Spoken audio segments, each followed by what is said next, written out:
Dans la Nova 2, chaque groupe est caractérisé par deux variables. Donc, je crois que ça se montre très bien graphiquement ici. Donc, on a un groupe de données, on a n réplica, et ce groupe de données-là est caractérisé par une valeur A1 et une valeur B1 ici.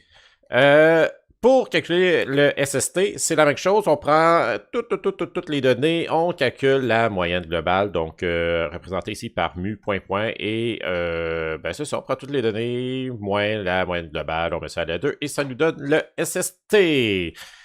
Pour avoir le SSA ici, on prend toutes les données reliées à une valeur A1 ici, on calcule la moyenne. Même chose ici pour une donnée, une valeur A2 ici, on prend toutes les données, on calcule la moyenne et ainsi de suite. Et on compare mu1 point ici, mu2 point ici, mu3 point, mu-A point ici par rapport à la moyenne globale. Si A n'a aucun effet sur les résultats, alors là, en fait, toutes ces moyennes-là devraient égaler ici la moyenne globale. Donc, on a un test d'hypothèse ici qu'on peut faire. Donc, est-ce que les moyennes des différentes calculées à travers les différentes valeurs de A sont égales en hypothèse nulle et en hypothèse alternative, il y a au moins une moyenne qui est différente. Même chose ici, on peut faire ça avec les différentes valeurs de B. Donc, c'est le même concept qu'avec les différentes valeurs de A. Donc, on calcule des moyennes pour chacune des valeurs de B1.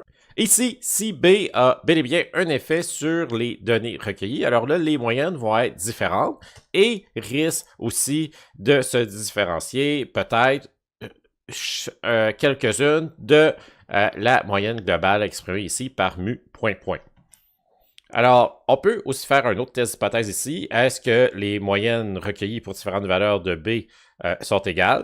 Ça, c'est l'hypothèse nulle, et l'hypothèse alternative, c'est qu'il y a au moins une moyenne qui est différente.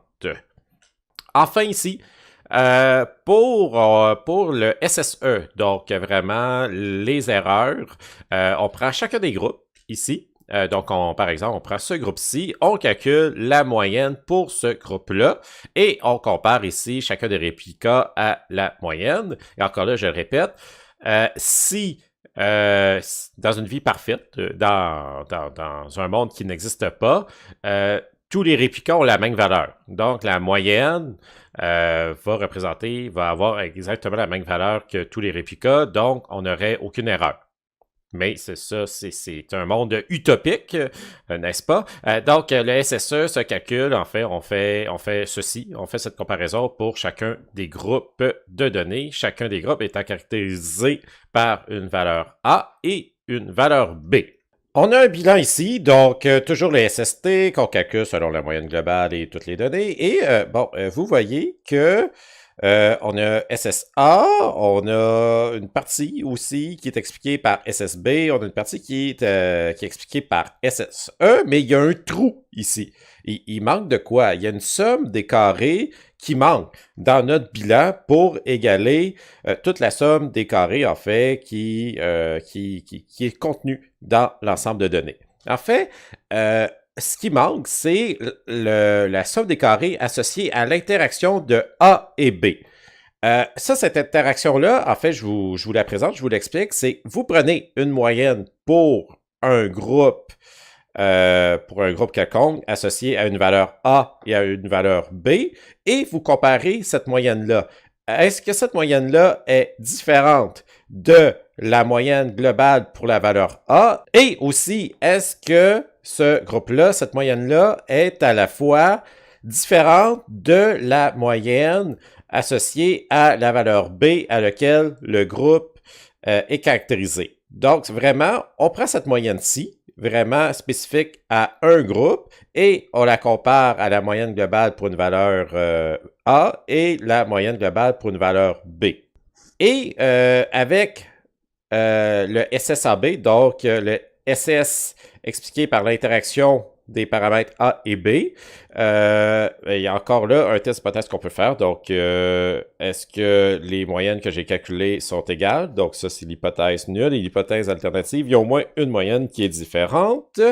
Donc ça, ici, ça va compléter, en fait, on avait le SSA, le SSB et le SSAB ici qui étaient à considérer pour, en fait, atteindre notre bilan complet, pour atteindre le SST dans notre bilan.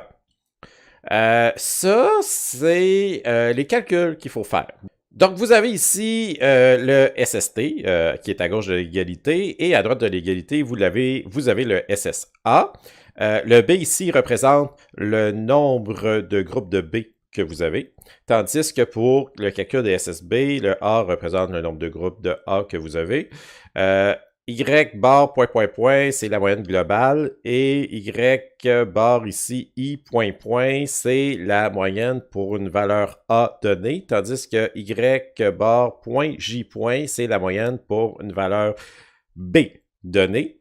Vous avez le SSE, ça va de soi. Je crois qu'il n'y a pas vraiment de problème au niveau de la compréhension, souvent par rapport à ça. Et ici, c'est le calcul du SSAB. Ce calcul-là est un petit peu bizarre. On va l'analyser un peu. J'ai ici une autre équation. En fait, on va partir de cette équation-ci pour arriver à cette équation-là. Je vais expliquer les termes ici. Donc, mu A point plus mu point B divisé par 2, c'est la moyenne globale, considérant que A est égal à A et B est égal à B. Donc, on prend toutes les données ici qui sont en vert et on en calcule la moyenne. Donc, mu AB moins cette moyenne de toutes les données par rapport à ça, c'est la différence entre le groupe AB et la moyenne pour A est égal à A et B est égal à B. C'est ce que ça veut dire. Tandis qu'ici, c'est pour enlever l'interaction qui a déjà été considérée dans SSA. Donc, c'est la différence déjà considérée entre A est égal à A et la moyenne globale en toutes les données. Et même chose ici pour B, c'est la différence déjà considérée pour B est égal à B et la moyenne en toutes les données. Si on développe un petit peu l'équation, si on fait des manipulations algébriques de cette équation-ci, ben, on arrive à cette équation-là. Ce qui est important, c'est cette équation-ci, et aussi de comprendre un petit peu d'où vient cette équation, comme je viens de vous l'expliquer. Allons voir le tableau ANOVA 2 ici.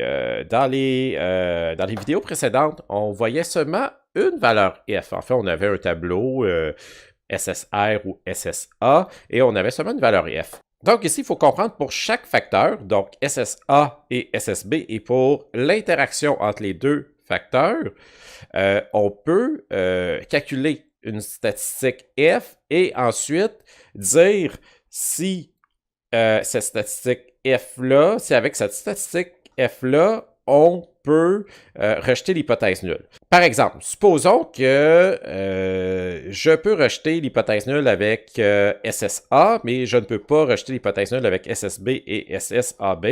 Donc, ça voudrait dire que je peux seulement dire que le facteur A a une influence sur les données.